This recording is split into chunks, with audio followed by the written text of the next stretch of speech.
Olá a todos. Deixa eu só falar só uma coisinha. Não esqueçam os celulares. Quem tiver para ligar, desligar, tá bom? Tem alguém pela primeira vez? Olha, seja bem-vinda.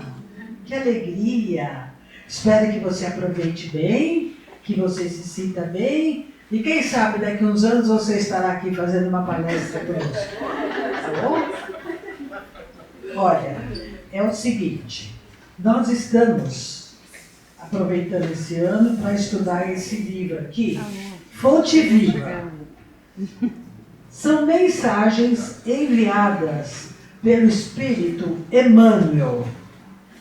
E quem psicografou, quem escreveu, quem recebeu essas mensagens foi o Francisco Cândido Xavier, o nosso querido Chico Xavier.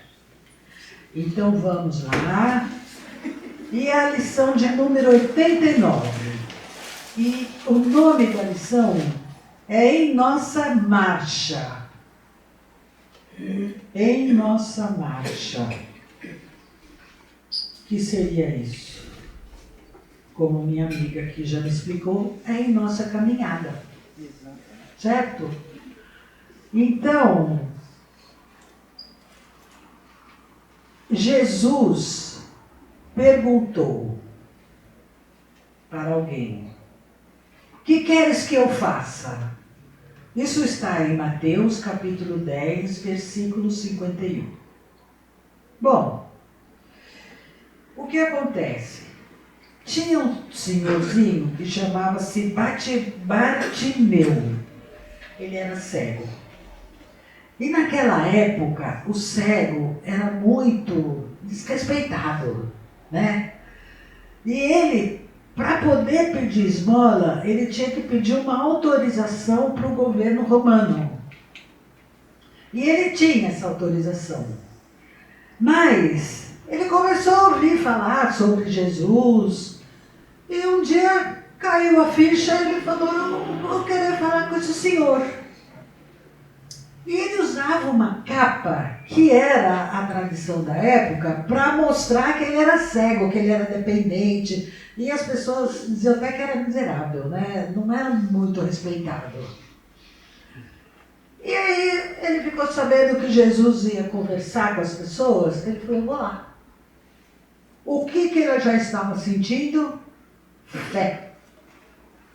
Então, na marcha dele, na caminhada dele, difícil que era, ele resolve que ele vai em busca de Jesus, porque ele passou a acreditar em Jesus. Certo, Mina? Aí, de repente, ele está sabendo que Jesus está fazendo uma palestra lá, conversando com as pessoas. O que ele fez? Ele arrancou aquela capa e foi correndo para Jesus. Olha que loucura. Ele era cego.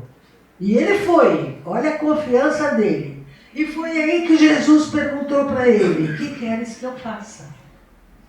Aí ele, claro, ele pediu que fosse curado.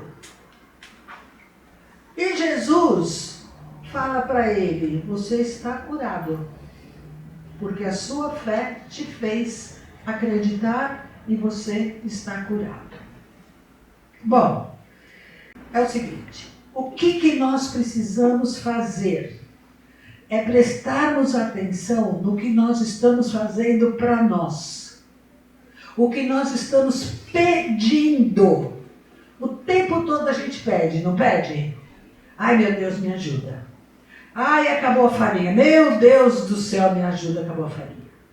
Não deu para pagar a conta. Meu Pai de misericórdia, eu não tenho dinheiro para pagar a conta. Isso tudo não é o fundamental. O que nós precisamos pedir? Coisas que nos elevem espiritualmente. Coisas sérias. Coisas do fundo do coração. Coisas que nos ajudam a evoluirmos espiritualmente.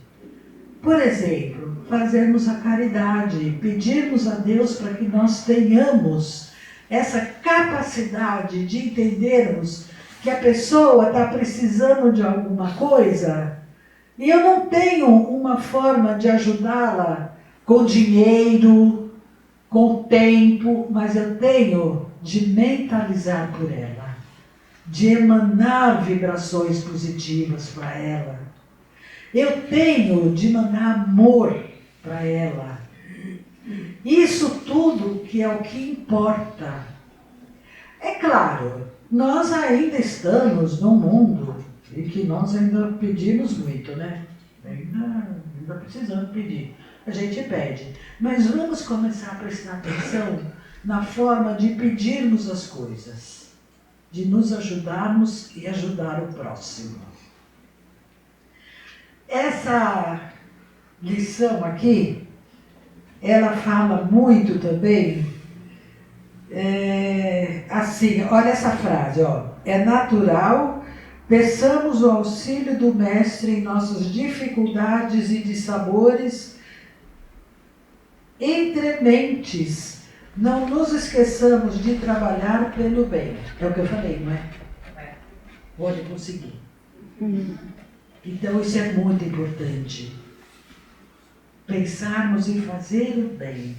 Por exemplo, quando vocês vêm aqui, que vocês cumprimentam um ao outro, que vocês dão boa tarde, que vocês olham para o rosto da pessoa, que vocês escutam o que a outra pessoa está falando para vocês, isso é o bem. Todo o trabalho que todos os trabalhadores da casa fazem aqui, o que é isso? É o bem. O esforço que vocês fazem para vir aqui, ouvir uma palestra, tomar um passe, o que é isso? É o bem para a própria pessoa, porque ele disse, ama-te e ama o próximo. Respeita-te e respeita o próximo. Primeiro nós, depois o próximo. Mas sempre com amor. Sempre com amor. Então a gente procurar a ajuda num lugar bom também é uma forma de amor e é uma forma de, em nossa marcha, em nossa caminhada, fazermos o bem para nós e para o próximo. Deixa eu ver se tem alguma coisa aqui, que é bem... Tudo é relevante, né? Na verdade, vocês acham ruim se eu der uma lida na lição? Não. Às vezes as pessoas não gostam muito, mas ela é bem legal. No começo eu achei meio difícil, o começo dela eu achei bem complicado. Depois, lá para o final, quando eu soube do Bartimeu, da história dele e tudo, aí eu entendi melhor o que ela significava. Então é assim, olha. Em nossa marcha, perguntou-lhe Jesus, que queres que eu faça? Marcos, capítulo 10, versículo 51. Cada aprendiz em sua lição. Ou seja, cada um de nós com a lição que nós devemos ter. Cada trabalhador na tarefa que lhe foi cometida. Cada um tem um trabalho, cada um tem uma função, cada um tem uma necessidade para se ajudar. Cada lutador com a prova necessária. Gente, como é difícil, né, passar pelas provas. É muito difícil, mas elas são fundamentais porque elas nos dão um crescimento. Elas nos fazem enxergar coisas que a gente nem sentia, nem percebia, nem nada. Assim, cada um de nós tem o testemunho individual do caminho da vida. Por vezes, falhamos aos compromissos assumidos e nos endividamos infinitamente. No serviço reparador, todavia, clamamos pela misericórdia do Senhor, rogando-lhe compaixão e socorro, como a gente pede. Nossa. A pergunta endereçada pelo mestre ao cego de Jericó é, porém, bastante expressiva. Que queres que eu faça? A indignação deixa perceber que a posição melindrosa do interessado se ajustava aos imperativos da lei. Nada ocorre à revelia dos divinos desígnios. Nada é por acaso. Né? Deus determina tudo o que devemos passar. Nada ocorre à revelia dos divinos desígnios. Bartimeu, o cego, soube responder solicitando visão. Entretanto, quanta gente roga acesso à presença do Salvador, e quando por ele interpelada, responde em prejuízo próprio. Às vezes a gente pede uma coisa que não é o melhor para nós. Nós precisamos tomar muito cuidado com o que a gente pede. A gente precisa ter responsabilidade sobre o que pedimos. De vez em quando faz um sorvete, né? Mas a gente precisa ter responsabilidade. Lembremos-nos de que, por vezes, perdemos a casa terrestre, a fim de aprendermos o caminho da casa celeste. Olha que legal isso. Às vezes a gente passa um sufoco aqui tão grande, mas para quê? Para a gente evoluir, para a gente conquistar lá, que é a essência nossa, que nós precisamos. Por que é que reencarnamos? Para melhorar. Certo, amiga? Qualquer coisa você chama atenção. Em muitas ocasiões, somos abandonados pelos mais agradáveis laços humanos, de maneira a retornarmos aos vínculos divinos. Você vê? Às vezes a gente passa mesmo uma desilusão com alguém, tudo, mas tem um porquê. Tem um porquê. Para a gente aprender melhor, para a gente fazer melhor, para a gente se refazer, para a gente entender, conquistar. Há épocas em que as feridas do corpo são chamadas a curar as chagas da alma, e situações em que a paralisia ensina a preciosidade do movimento. Gente, alguém aqui já conseguiu viver até hoje sem uma doença do corpo por causa da alma? O emocional não mexeu com o corpo? Grande parte dos nossos problemas emocionais nos levam a prejuízos no corpo. A própria paralisia, como ele diz aqui, é para que a gente entenda a preciosidade do movimento.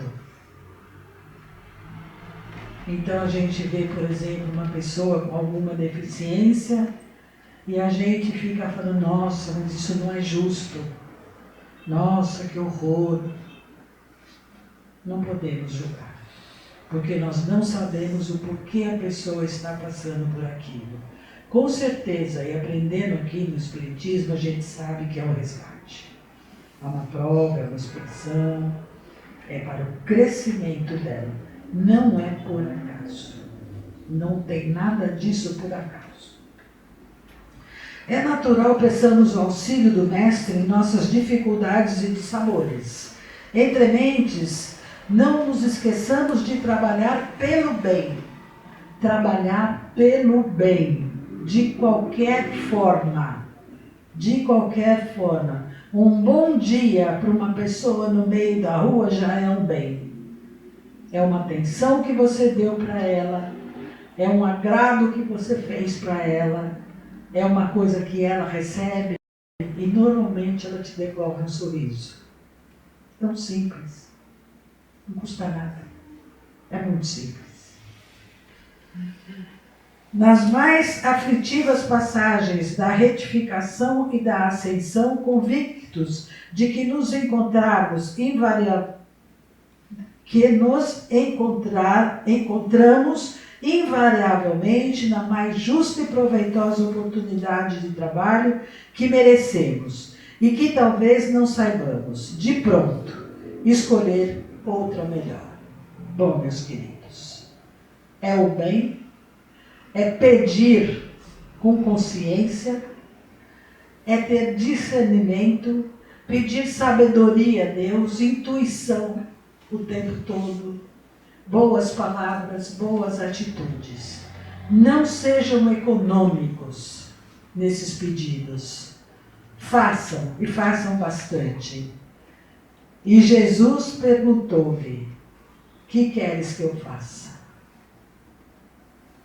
Então vamos pensar o que nós queremos que Ele nos faça. Vamos pensar no que vamos pedir e em nossa marcha, em nossa caminhada, vamos usar tudo o que aprendemos. Desculpe, fiquem com Deus, um bom dia para vocês, um bom trabalho com os meninos, com todos agora em todas as salas, um bom final de semana. Muito obrigada, meus amigos. Obrigada.